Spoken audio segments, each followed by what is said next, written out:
ಬ್ರಿಟಿಷರ ಕಾನೂನು ವ್ಯವಸ್ಥೆ ಆಧರಿಸಿ ರಚಿಸಲಾಗಿರುವ ಕಾಯ್ದೆಯನ್ನ ಭಾರತೀಯ ಪರಿಸ್ಥಿತಿಗೆ ತಕ್ಕಂತೆ ಕೇಂದ್ರ ಸರ್ಕಾರ ಬದಲಾಯಿಸಿದ್ದು ಇಂದಿನಿಂದ 3 ಹೊಸ ಅಪರಾಧ ಕಾನೂನುಗಳು ಜಾರಿಯಾಗಿವೆ. ಭಾರತೀಯ ನ್ಯಾಯ ಸಂಹಿತೆ 2023, ಭಾರತೀಯ ನಾಗರಿಕ ಸುರಕ್ಷಾ ಸಂಹಿತೆ 2023, ಭಾರತೀಯ ಸಾಕ್ಷ್ಯ ಅಧಿನಿಯಮ 2023, ಭಾರತೀಯ ನ್ಯಾಯ ಸಂಹಿತೆ 2023 ಸಂತ್ರಸ್ತರ ಹಕ್ಕುಗಳು ಮತ್ತು ಅಗತ್ಯತೆಗಳನ್ನ ಆದ್ಯತೆಯಾಗಿಸುತ್ತದೆ. ಮಹಿಳೆಯರು, ಮಕ್ಕಳು ಮತ್ತು ದುರ್ಬಲ ವರ್ಗಗಳ ಮೇಲಿನ ಅಪರಾಧಗಳ ವಿರುದ್ಧ ಶೂನ್ಯ ಸಹಿಷ್ಣುತಾ ನೀತಿ. ಭಾರತೀಯ ನಾಗರಿಕ ಸುರಕ್ಷಾ ಸಂಹಿತೆ 2023 ಏಕ ನಿಲುಗಡೆ ವಿಪತ್ತು ಕೇಂದ್ರಗಳು, ಸುರಕ್ಷಾ ಅಧಿಕಾರಿಗಳು, ಸಮಾಲೋಚಕರು ಮತ್ತು ಆಶ್ರಯಗಳ ಮೂಲಕ ಸಂತ್ರಸ್ತರಿಗೆ ನೆರವು, ಸುರಕ್ಷತೆ, ಪರಿಹಾರ ಮತ್ತು ಪುನರ್ವಸತಿಯನ್ನ ಒದಗಿಸುವ ಯಾಂತ್ರಿಕ ವ್ಯವಸ್ಥೆಯನ್ನ ಬಲಪಡಿಸುತ್ತದೆ.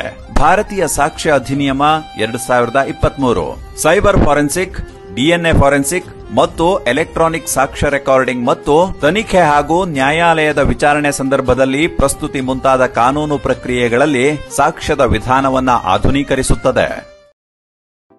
ಭಾರತೀಯ ದಂಡ ಸಂಹಿತೆ ಅಂದ್ರೆ ಐಪಿಸಿ 1860 ಭಾರತೀಯ ನ್ಯಾಯ ಸಂಹಿತೆ ಮಸೂದೆ 2023 ಆಗಿ ಬದಲಾಗಿದ್ದು, ಇದು 356 ವಿಧಿಗಳನ್ನ ಸೆಕ್ಷನ್ಗಳನ್ನ ಹೊಂದಿರುತ್ತದೆ.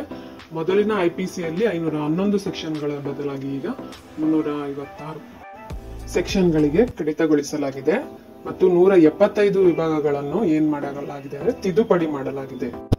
ಸಿಆರ್ಪಿಸಿ ಕ್ರಿಮಿನಲ್ ಪ್ರೊಸೀಜರ್ ಕೋಡ್ ಭಾರತೀಯ ನಾಗರಿಕ ಸುರಕ್ಷಾ ಸಂಹಿತೆ 2023 ಆಗಿ ಬದಲಾಗಿದ್ದು, ಇದು 533 ಸೆಕ್ಷನ್ಗಳನ್ನು ಹೊಂದಿದೆ.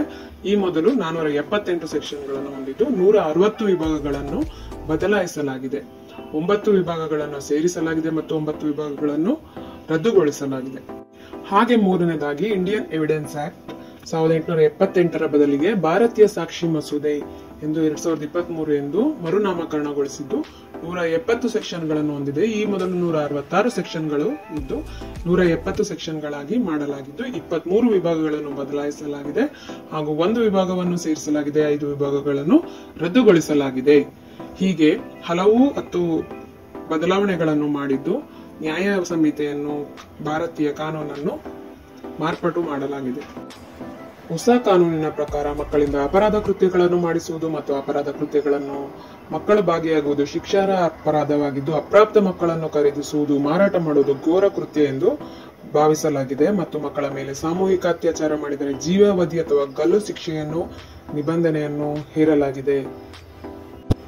ಈ ಮೂಲಕ ಬಾಲ್ಯವನ್ನು ಸುರಕ್ಷಿತವಾಗಿಡಲಾಗಿದೆ.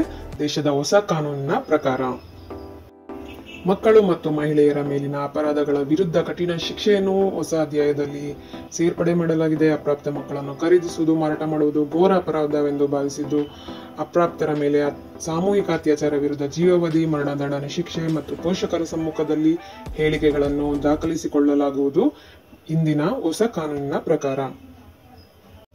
ಹಾಗೂ 0 FIR ಅನ್ನು ಜಾರಿಗೆ ತರಲಾಗಿದ್ದು, FIR ತ್ವರಿತಗತಿಯಲ್ಲಿ ನಡೆಯಲಿದೆ.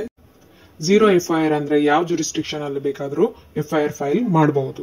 ಸಬ್ಸ್ಕ್ರೈಬ್ ಮಾಡಿ, ಲೈಕ್ ಮಾಡಿ, ಹಾಗೆ ಶೇರ್ ಮಾಡಿ, ಸಪೋರ್ಟ್ ಮಾಡಿ.